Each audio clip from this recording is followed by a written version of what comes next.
Let's give God a clap offering as we take our seats. Katambere Jesu darapasi.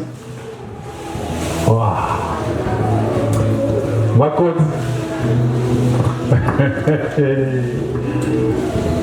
Yeah, point of scars, wow. Jesus. Wow. Can you stand up, Makod? Stand up. Kuyatala kush at the glasso.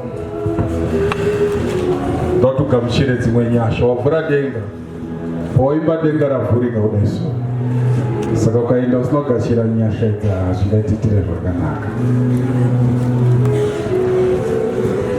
The dynamite comes in small packages.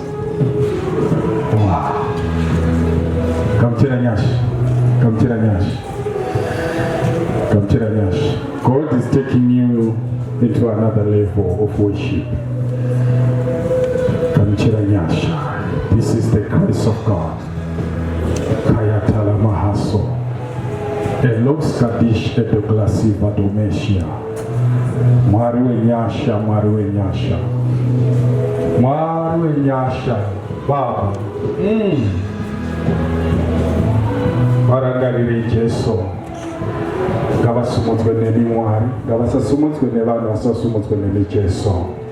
I thank you for this day, O God. Preserve them. Teach them your ways, O God. All the days of their lives. May their hearts, O God, be glued unto you. Thank you, Lord. In Jesus' name, amen. Wow. Today, I'm gonna imagine kutenga inenge ngori worship chetu, worship. Suzacho. We're still in the month of Seeing Beyond. Last week I touched on the eye of perception and understanding, the eye of experience. Hallelujah. Munamato wangu kuti, don't be left out because I'm about to conclude this topic. Saka kana usina kuibata. Sorry maningi. Before I conclude the last year, but I think I'll do it next Sunday, and then that's it.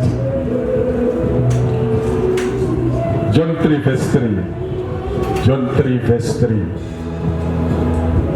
I want to greet you all in the name of Yeshua HaMashiach. Hallelujah. Ndikona mkwambari muno munasa nditi wow zvakanaka izvi kwambane shungu every 2 weeks will be here kune vari muno mwarare vasikatouye mwatosvitsa 4 weeks mwati yatoziya chete zvinowingwa kuchechi zvakasiyana nditi.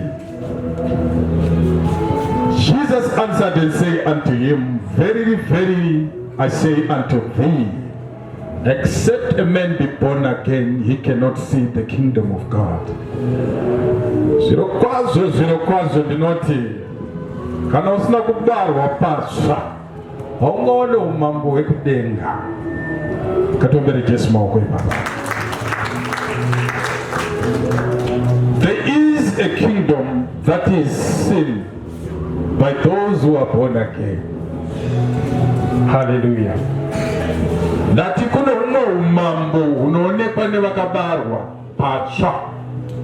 Tunzike zvakanaka. Kana usina kubarwa patsva haumbofi wakaona umambo iwohwo. Saka ukaona uchinetsana nevasinganamati vachiti zvamuri kuita zvamuri kuita, it's because they are blind to see the kingdom of God that you are seeing because you are born again. Mandinza kufundisa muza. Mukaona mchinetsana kuti zvakazodai Bible rinoti ikozive kuti kune vamwe vari blind and they are blind to see the kingdom that you are seeing. Omberera Jesu maoko. Saka kune dzimwe nharo dzaunoisana nebofu and handingakutozopenga ndiwe because iwe uri kuona. Saka kana uchiona chingoziva kuti waiudzana naye nanharo haasi kuona zvauri kuona. Yes, my brother. What is it? They thought I would text it again in this. I don't know. Do not want it. But anyway, good to see you. So kune umambo unoonekwa ne arimu umambo wacho akapinda, and the passport yokupinda kuva born again. Are you hearing me, somebody? Luke 2:26. Chakadai chinoitwa here kuchochisemi zodaiso kusekwa ikoziva kuti pane vasiri kuona zvamuri kuona, vari kuona zvamuri kuita but havazive kwamuri. Are you hearing me, somebody? So you need to understand people and argue with people accordingly. Usaswari unetsana nebenzi, usaswari unetsana nebenzi, unopesika benzi wofuti endedide. Saka chingoziva kuti ini because ndakabarwa patsva pane umambo wandikuona. Uzati zuro ndatendega ngomo so.